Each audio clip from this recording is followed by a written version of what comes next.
អូនេះខ្ញុំជូនជាពិសេសសម្រាប់អ្នកដែលគាត់ fan TF Family ត្បូងហើយអត់ទាន់ស្គាល់ឈ្មោះសមាជិក TF Family អីអាចចូលមកស្ដាប់នៅក្នុងវីដេអូនេះបានណាដោយសារតែមាន fan ក៏សួរថាចាជួយប្រាប់ពីថ្ងៃខែឆ្នាំកំណើតរបស់ TF Family តិចមើលអូខេជូនតាមស្នំពរអញ្ចឹងខ្ញុំនឹងមកនិយាយពីថ្ងៃខែឆ្នាំកំណើតក៏ដូចជាឈ្មោះបងពួកគាត់នៅក្នុងវីដេអូមួយនេះហើយនឹងដាក់រូបភាពបញ្ជាក់ឲ្យអ្នកនរគ្នាបានដឹងផងដែរថាសមាជិកម្នាក់ណាមានឈ្មោះអីចឹងទៅជឿថាមិនមានតែខ្ញុំទេដែលស្គាល់ TF Family ត្បូង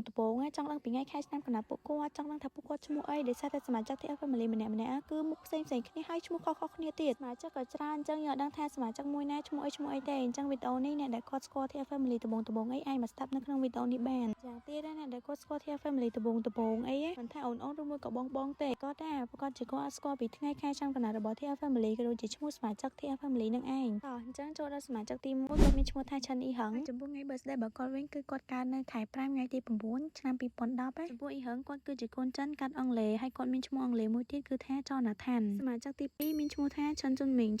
កើតនៅខែ5ថ្ងៃទី17ឆ្នាំ2012សូមបញ្ជាក់បន្តិចអ្នកទាំងអស់គ្នាឆាន់ជុនមីងគាត់គឺជាជនជាតិចិនណាសមាជិកទី3មានឈ្មោះថាឆោស៊ីហានគាត់កើតនៅខែ3ថ្ងៃទី19ឆ្នាំ2010ស៊ីហានក៏ជាជនជាតិចិនដែរអ្នកទាំងអស់គ្នាចូលដល់សមាជិកទី4មានឈ្មោះថាយ៉ាងប៊ូវិនគាត់កើតនៅថ្ងៃ1ខែ6ឆ្នាំ2010ហើយគាត់ក៏ជាជនជាតិចិនដែរហើយសមាជិកទី5មានឈ្មោះថាឆាន់ស៊ឺហានគាត់កើតនៅថ្ងៃទី11ខែ8ឆ្នាំ2011ឆាន់ស៊ឺហានគឺជាជនជាតិចិនហើយគាត់ក៏ជាក្មួយម្ចាស់ក្រុមហ៊ុនផងដែរដល់សមាជិកទី6មានឈ្មោះថាវ៉ាងលូជាគឺគាត់កើតនៅខែ1ថ្ងៃទី8ឆ្នាំ2010ហើយលូជាគឺគាត់មានសញ្ជាតិជាជនជាតិចិនសមាជិកទី7មានឈ្មោះថាចាងគូយៀន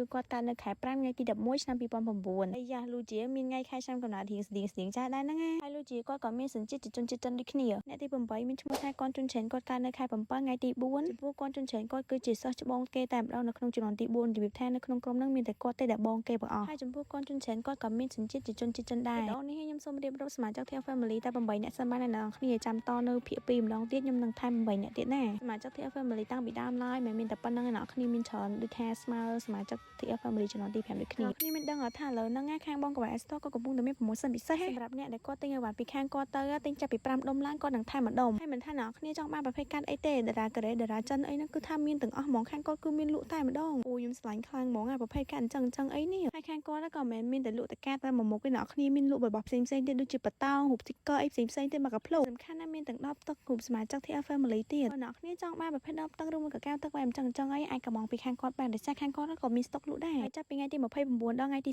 31ខែ7យើងអ្នកគ្នាគាត់មាន promotion ពិសេសសម្រាប់អ្នកដែលគាត់ទិញកាត5ដុំឡើង5ដុំឡើងគាត់ថែមម្ដុំទិញ10ដុំគាត់ថែម2ដុំទន់ទិញមិនទាន់ណាប្រយ័ត្នតែគាត់អស់ស្តុកហើយចាប់ពី promotion ទៀតមិនដឹងថាទិញនៅណាទេគាត់តម្លៃសមរម្យហើយគុណភាពល្អទៀតជាពិសេសកាតគាត់គឺស្អាតខ្លាំងចង់សាកសួរតម្លៃឬមួយក៏សួរព័ត៌មានអីបន្ថែមពីខាងគាត់អាចឆាតទៅខាង page បងក្បែរ Store បានណាអ្នកគ្នាគាត់ធានានូវគុណភាពតម្លៃល្អសមរម្យជូនយើងណាបើមិនដឹងទិញពី page ណាទេណាណែនាំមកទិញមួយក្នុង page ក្បែរ Store នេះមកហើយទីតាំងខាងបងក្បែរ Store គឺនៅផ្សារផ្អាខេត្តកំពង់ចាមអ្នកគ្នាអ្នកដែលគាត់នៅខេត្តកំពង់ចាមអីអាចហៅទៅទិញខាងគាត់បានធានាជូនតម្លៃសមរម្យគុណភាពល្អជាពិសេសសេវាកម្មរហ័សទាន់ចិត្តណា